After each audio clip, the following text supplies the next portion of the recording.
Hey, shalom, shalom, all praises, honor, glory goes to Yahweh, Bahashem, Yahweh Shai, Bahashem, Rachak, Wadash. Double honors to the apostles, elder bishops, a great millstone who rule well. Peace, blessings, salutations to you fellow brothers pushing out this word. In truth and sincerity, it's your brother Chanak, coming back with another lesson through the spirit and power of Yahweh, Bahashem, Yahweh Shai, Bahashem, Racha Kodash. Shalom, shalom to all the believers out there fighting for their faith. All right, this is going to be a in-transit lesson. All right, I pray the lesson was edifying. You know, bear with me. I'm not going to be able to pull out all the scriptures and stuff like that. And again, this is going to be, the Lord's will, under 15 minutes, if the Spirit allow, or close to it. And this is kind of going back off of the last video I did. When America goes for Iran, expect things to speed up. Okay, and I did that lesson yesterday. And then, you know, you get back on the YouTube, you get back on the social media, and you see what's going on geopolitically, because our eyes are definitely set on what's going on in that region. That's the hotbed of prophecy, okay, in that region, and what's going on here in America, and what these major players like China, Russia, America, Iran, what they're doing. So our eyes are constantly on these things. Now, we know the devil, he messes with the media. You know, that's his forte, that's his specialty, is, you know, enchantments. All right, but the scripture said we're not ignorant of Satan's devices, 2 Corinthians 2 and 11. So we can see through these things and understand what he's actually doing. All right, and I was watching this video from CBN News Online. I believe this is a Toronto base or Canada base a network. And, you know, they're pro-US, pro-Israeli, and basically clips about, you know, the ousted Shah, you know, of Iran, 40 years ago, 50 years ago, whatever it may be. Basically, he's back on Fox News talking about, you know, the people of Iran are ready to die for their cause, and, you know, there needs to be basically regime change, essentially. I might put some of the video, I might not. The title of the video is, Iran kills 500 protesters. Trump warns of deploying powerful force against regime. All right, so this is like the time, you know, they've been trying to regime change, but it looks like they're gonna go forward with it. We'll see how everything goes. But things are heating up.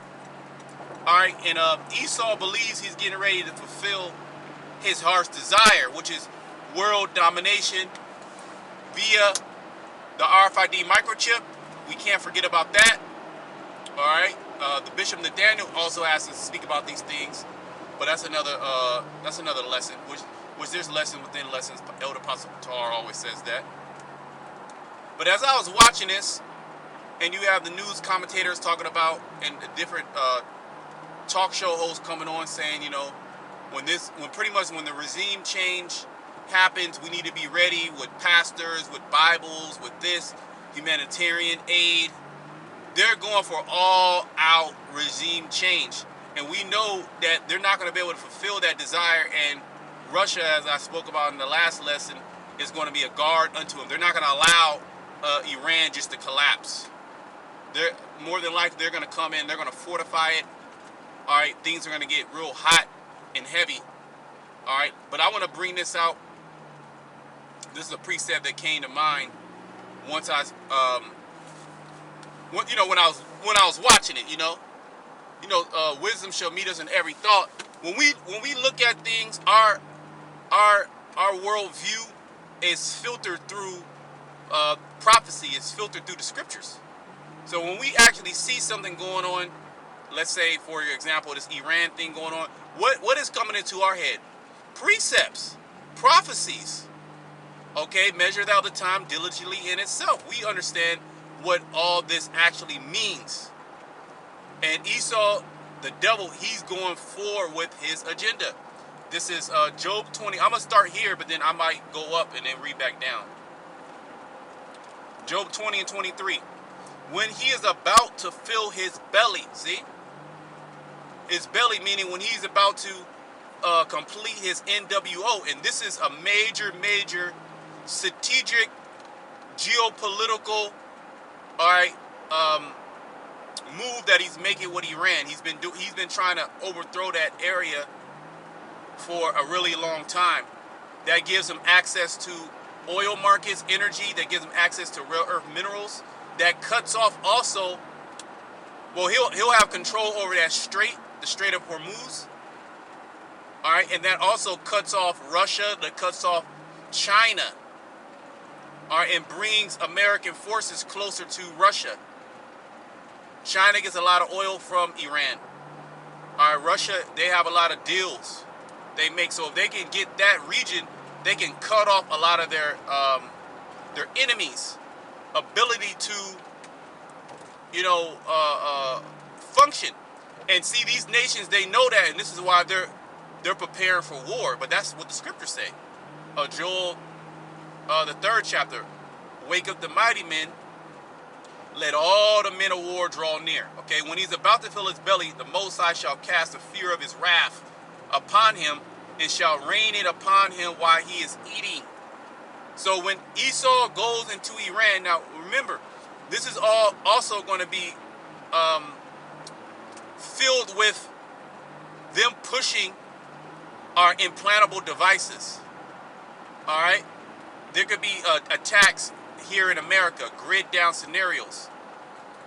Okay, there's also going to be major uproars here in Babylon the Great. They're going to fight against them going to war. See, it's all shits and giggles until you Americans get drafted, and you're going to have to go and fight them Iranians, them Russians, them North Koreans, them Chinese, and they're ready to put a foot in your ass.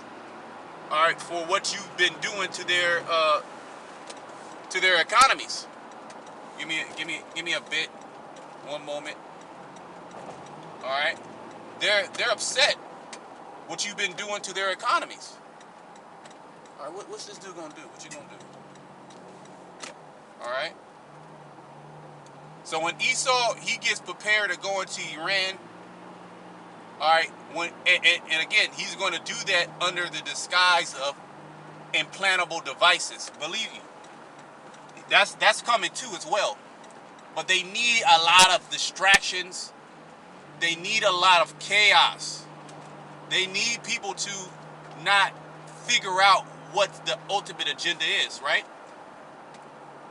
I want to go, let me read up and read down a little bit. Just 22. Verse 22. In the fullness of his sufficiency, he shall be in straits. Okay, see that? In the fullness of his sufficiency. He's coming into the fullness. He has all the power. All right, he's on the back foot. He's afraid. He knows that he has but a short time.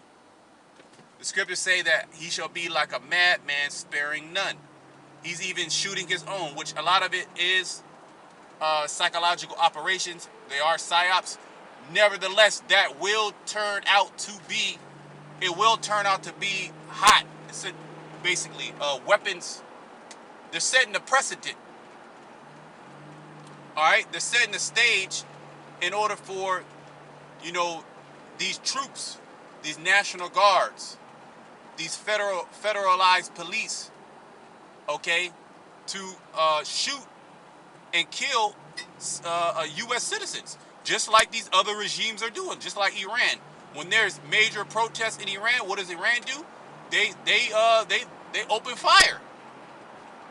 China does the same thing. All the nations do the same thing. And America's going to do the same thing as well. So it's going to get real hot and heavy. America's sowing chaos all around the world. All right, unbeknownst to them, chaos is going to be the highest here in America. It's going to affect the people more because they've never been in a situation where they had to, use the bare minimum. The woman never had to actually make bread, with a little bit of flour and water They always had access here in America to, you know, bread. Okay? They didn't have to go out and forage for fucking food and herbs and stuff like that. The people in America are completely useless. The wicked elite call them useless eaters. All they can do is do filters on TikTok, TikTok dances, you know, argue back and forth via online, party, you know, basically please the flesh, okay? In the fullness of his sufficiency, he shall be in straits. That straits is the path of difficulty. Every hand of the wicked shall come upon him. Now, that word wicked is, what is that word again? I don't want to quote it the wrong way. Yeah, Amal. Okay, I figured. It's Amal, which means laborer. And you see that. You see that the laborer is the one that's upset. The one that's actually working, all right, and don't have enough. The one that's slaving, all right? And you can see that people are starting to have a more of aggressive stance towards those tiny tops, man, which are behind everything. All right, he shall, when he is about to fill his belly, the Most High shall cast the fury of his wrath upon him and shall rain it upon him while he is eating. Meaning the nuclear missiles are going to come while Esau is trying to, while he's fulfilling it, while he's chipping people. While he has control over regions. You see how he's taking back North America. He wants Greenland, he wants Mexico, he wants Venezuela, he wants Colombia, and he's going to go for Brazil. He also wants Cuba. Anything in this Western Hemisphere. He's going back to the Monroe Doctrine. Okay, these devils are very, very serious. I'm just going to have to read one more verse. It is drawn and cometh out of the body, yea, the glittering sword cometh out of his gall. Terror are upon him. Because this is all going to lead to the destruction of America and Western society, and really the whole, all these heathen nations rulership. Okay, there's a quick lesson. Until next time, shalom to the left.